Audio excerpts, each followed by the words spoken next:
Bonjour à tous, bienvenue dans l'émission Bonheur au stress, l'émission des gens qui ont choisi de quitter la spirale du stress pour vivre un bonheur authentique. Alors pour vivre un bonheur authentique, c'est quand même plus facile quand dans notre corps on est en bonne santé, quand nous sommes sans maladie, quand nous sommes en pleine possession de nos moyens. Alors aujourd'hui, comme promis, je vais faire cette vidéo sur le jeûne pour parler du jeûne, cette pratique universelle, ancestrale et fondamentale pour notre bien-être. Personnellement, je pratique le jeûne depuis maintenant 34 ans. Hein. J'ai eu la chance d'apprendre ça à l'âge de 16 ans. Et je pratique le jeûne régulièrement, une fois par semaine en général, depuis tout ce temps. Et je m'en porte bien. Je pense que ça m'a vraiment beaucoup aidé dans ma vie pour faire face à toutes les difficultés, le stress, hein, parce que le stress génère pas mal de toxines. Le stress de la vie génère pas mal de toxines dans notre corps. Il est important de pouvoir éliminer ces toxines régulièrement. On va le voir, le jeûne est un outil fondamental, au même titre que le sommeil, que la respiration, un outil majeur de régénération, un outil majeur d'auto-guérison du corps. Comme vous le savez, le corps s'auto-guérit. Hein, si je me coupe ici, eh bien, je vais attendre quelques jours et puis ça va se refermer. Ce qui est quand même extraordinaire, on n'y pense pas, mais c'est un miracle. Ça veut dire que notre corps a en lui des forces d'auto-guérison. Et si je suis stressé, je vais mettre plus de temps à me guérir que si je suis très très bien, si je suis calme. Donc en fait, mes forces de guérison, je peux les optimiser ou pas. Encore faut-il que je les utilise parce qu'on va voir qu'avec notre hygiène de vie actuelle, notre façon de vivre moderne, nous avons difficile de nous régénérer, de nous auto-guérir. En fait, comme le dit un ami médecin qui est docteur en immunologie et qui fait des conférences et des congrès sur l'origine de toutes les maladies, ce médecin explique que les maladies sont dues à l'accumulation de toxines. Et quand notre corps s'accumule de toxines, il a besoin de les éliminer, ces toxines. Mais encore faut-il lui permettre de faire ce processus de nettoyage. D'où l'importance du jeûne, on va le voir. Ce que mon ami médecin explique, c'est qu'il y a trois types de maladies. Vous avez les maladies dites génétiques, donc des maladies héréditaires, sur lesquelles nous avons peu d'actions possibles, si ce n'est que nous avons quand même, aujourd'hui nous le savons grâce à l'épigénétique, la capacité de maîtriser, d'avoir un impact sur nos gènes. Les gènes porteurs de maladies peuvent s'exprimer ou non, et cela en fonction de notre hygiène mentale, physiologique et émotionnelle. Donc on appelle ça l'épigénétique. L'épigénétique qui nous donne le pouvoir, qui nous renseigne sur ce pouvoir que nous avons de faire en sorte que certains gènes vont s'exprimer ou pas. Ça, c'est les maladies génétiques. On a aussi ensuite les deuxième type de maladies, c'est les maladies dites extérieures comme les traumas, les toxiques, les carences par exemple. Et ces deux types de maladies, à eux seuls, c'est 20% des maladies plus ou moins. Puis il y a 80% des maladies, celles qu'on connaît le plus, c'est les maladies dites acquises. Les maladies acquises qui sont en fait, qui ont pour origine une accumulation de toxines. Des toxines, nous en avons donc tout le temps. Depuis que nous sommes nés, nous accumulons des toxines, déjà par l'alimentation, parce que quand nous mangeons des aliments qui ne sont pas faits pour notre corps de manière physiologique, nous mangeons des aliments trop cuits ou nous mangeons des poisons, nous mangeons des aliments artificiels, notre corps ne sait pas quoi faire, ne sait pas les digérer, il va les mettre de côté, il va les accumuler. Ça accumule pas mal de toxines. Quand nous stressons aussi, par exemple, le stress crée pas mal de toxines dans le corps également. Et puis il y a tous les polluants extérieurs qui font que je respire des éléments chimiques, de la pollution, il y a de la radioactivité. Enfin, il y a beaucoup de toxines autour de nous et en nous. Et heureusement, nous sommes très bien faits parce qu'il y a en nous un mécanisme naturel de nettoyage du corps. Et comment est-ce que le corps se nettoie de ces toxines? Eh bien, c'est très simple. Il y a pour ça un organe qui est fait pour ça, c'est le foie. Le foie c'est le grand détoxiqueur du corps, il permet vraiment de se nettoyer. Mais encore faut-il qu'il puisse travailler au nettoyage du corps. Et souvent, avec nos moyens de vie actuels, nous sommes tout le temps en train de manger, en train de manger, en train de digérer. Nous n'avons pas la possibilité de mettre en place ce processus naturel de nettoyage. En fait, le corps ne le peut pas parce que nous sommes constamment en train de digérer et parfois des digestions qui sont très très lourdes. Alors qu'est-ce qui se passe si on ne fait pas ce nettoyage du corps? Les toxines s'accumulent et le corps, lui, va réagir. Le système immunitaire, donc le système de protection du corps, va réagir et va envoyer, selon l'état des toxines, selon le niveau des toxines, selon l'âge de la personne, soit des troubles de choc, soit des anticorps. Les troubles de choc, ça peut être les histamines, par exemple, contre les allergies quand on est jeune. Donc les toxines vont se déposer sur des endroits plus simples, plus évidents, comme la peau, par exemple. On va avoir des allergies. Puis ensuite, les toxines vont se déposer un peu partout dans le corps, surtout dans nos tissus. Et on aura alors une réaction immunitaire qui concerne les anticorps. Et donc, en fait, non seulement les cellules ne fonctionnent plus très bien, ne font plus leur travail dans le travail de l'organe dans lequel elles sont, donc les maladies vont apparaître, mais en plus, les anticorps ne vont pas reconnaître ces cellules qu'elles considèrent comme des corps étrangers parce qu'elles sont imbibées de toxines, puisqu'elles baignent dans la lymphe qui est remplie de déchets.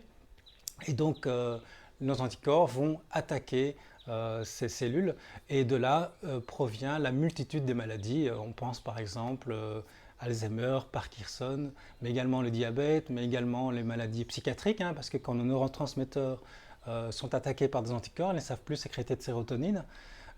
Pourquoi ils sont attaqués? Parce qu'il y a trop de toxines dans le cerveau, et donc on va tomber en dépression. Donc il y a tous les troubles psychiatriques qui viennent également, mais ensuite il y a aussi bien plus tard les cancers, hein.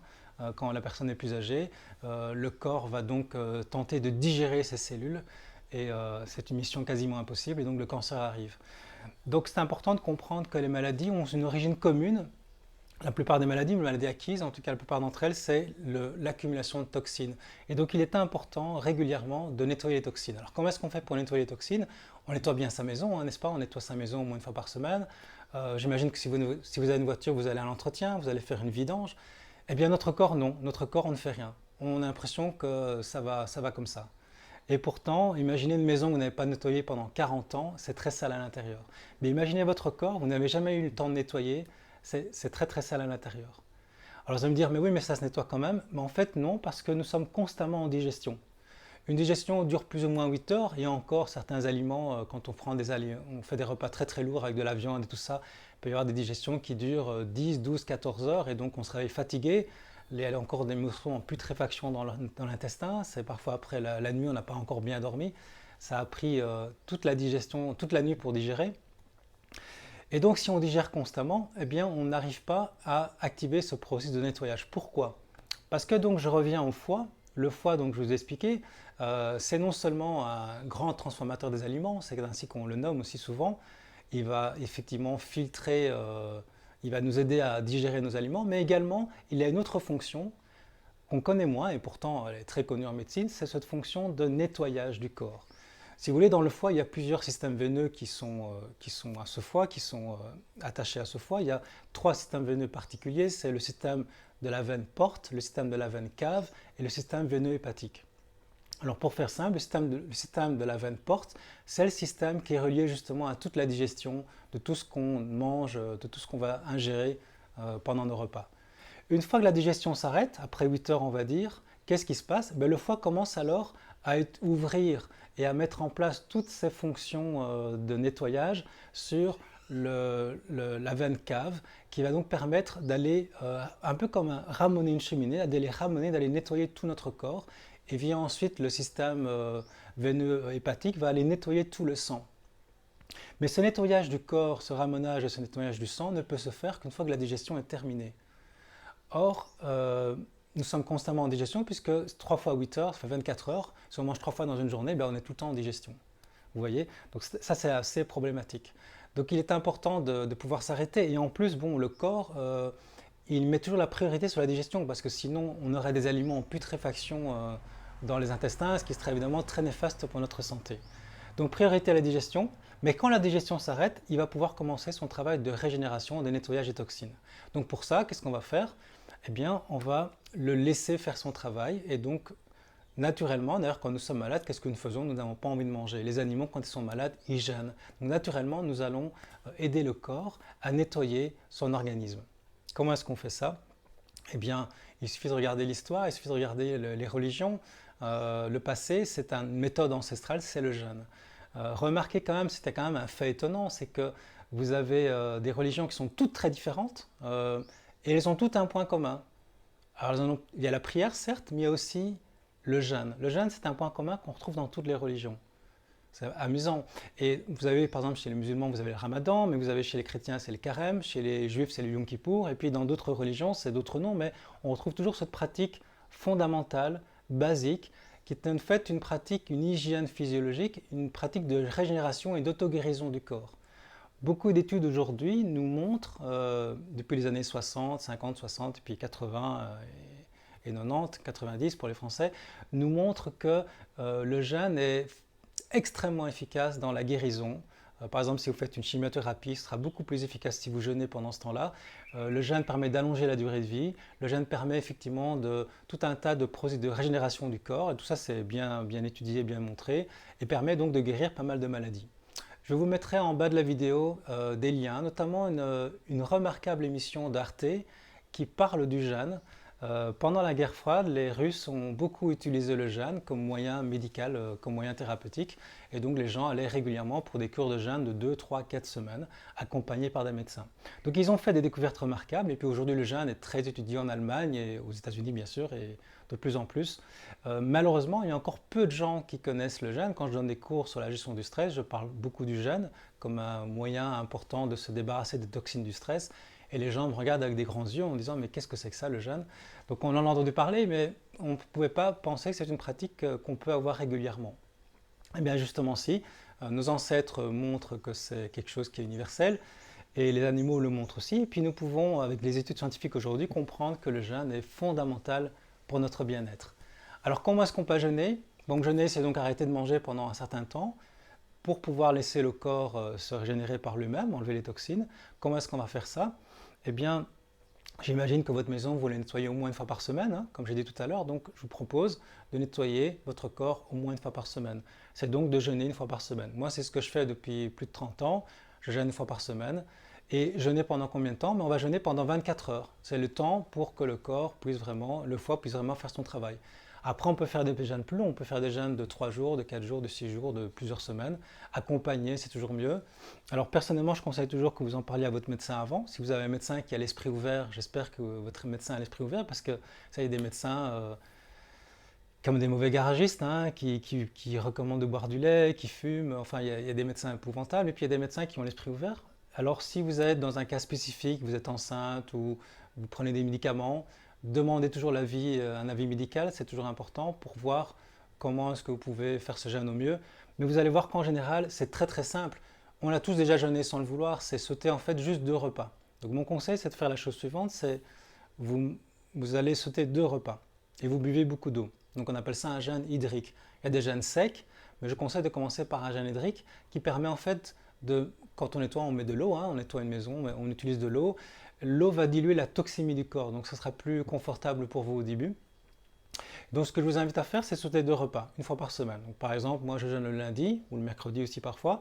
Donc c'est, exemple, vous mangez le matin, vous mangez le midi, vous mangez le soir, et puis vous ne mangez plus le matin, vous mangez plus le midi, et vous remangez le soir. Donc vous avez sauté juste 2 repas. Vous voyez, c'est très simple, c'est pas du tout difficile. Et pendant ces 24 heures, vous ne faites rien. Si possible, vous vous reposez. Bon, si vous devez travailler comme moi parfois, vous travaillez. Vous verrez que vous ne serez pas si fatigué que ça après un certain temps parce que la digestion prend beaucoup d'énergie. Et là, comme vous ne digérez pas, eh bien, vous avez parfois même plus d'énergie.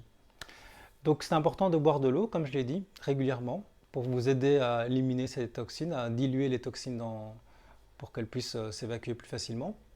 Alors encore plus facile si vous voulez, c'est sauter des repas autrement, c'est de midi à midi, non plus du soir au soir, mais de midi à midi. Ça veut dire que vous mangez le matin, vous mangez le midi, puis vous ne mangez pas le soir, vous ne mangez pas le matin, ça fait 2 repas, et vous remangez à midi, donc de midi à midi, et c'est très très simple. Alors si vous êtes fatigué au début, vous pouvez quand même prendre voilà, un thé vert ou un jus de fruits. Hein, l'énergie du sucre naturel va vous donner, va vous faire du bien, va vous booster. Et puis c'est très vite digéré, donc vous êtes quand même dans un processus de jeûne. Mais idéalement, c'est quand même mieux de ne rien prendre du tout, qu'il n'y ait aucune digestion. C'est simple en fait. Imaginez que votre ventre, il a 2 fonctions, soit il digère, soit il nettoie. Il ne peut pas faire les 2 en même temps. Donc arrêtez de digérer et nettoyez, au moins 1 fois par semaine. C'est un peu comme une voiture. Hein. Imaginez une voiture qui est programmée pour rouler jusqu'à 120 000 km. Hein, comme notre vie, génétiquement, nous sommes programmés pour vivre jusqu'à 120 ans. Un jour, avec la chance, on parviendra à vivre beaucoup plus longtemps sans doute, mais pour l'instant, c'est 120 ans. Ben, imagine une voiture, c'est 120 000 km. Et puis, cette voiture, pour qu'elle arrive à 120 000 km, qu'est-ce qu'il faut? Ben, il faut au moins faire des entretiens, il faut faire la vidange, Imaginez que vous ne faites jamais la vidange, ben c'est la catastrophe. Il commence à y avoir plein de maladies dans la voiture, plein de problèmes, le moteur, le machin, le carter, enfin tout ce qu'on veut, le turbo, etc., tout ce qu'on veut, parce qu'en fait, cette accumulation de toxines va faire en sorte que tout va aller de mal en pis. Et ça ne sert à rien d'aller ajouter des bons aliments.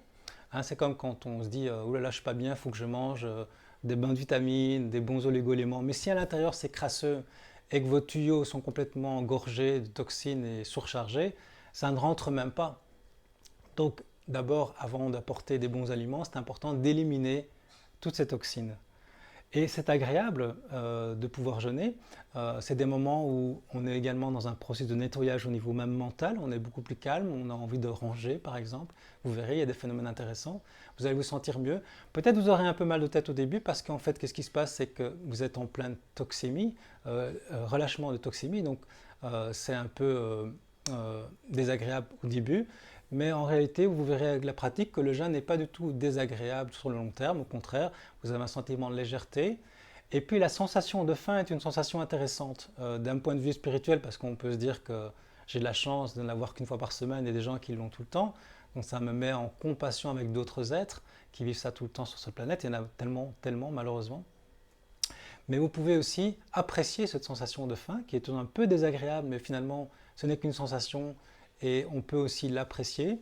Et si vous faites des méditations de pleine conscience, si vous pratiquez la méditation, ben c'est un objet de méditation en soi. De toute façon, quoi qu'il en soit, c'est fondamental pour votre santé, pour votre bien-être, et un esprit sain va avec un corps sain. Comme je le disais, le bonheur passe par le corps, l'instant présent, c'est quelque chose qui se goûte, qui se ressent, mais si notre corps est malade, il est très dur à ressentir ce bien-être. Donc c'est vraiment important de vous offrir ce moment de jeûne, de permettre à vos cellules de pouvoir se nettoyer. Elles vous en seront reconnaissantes, donc elles vous diront merci. Vous allez sentir par un regain d'énergie. Donc je vous invite à tester. Testez-le pendant un mois par exemple. Faites un jour de jeûne par semaine. Vous verrez comment vous vous sentirez.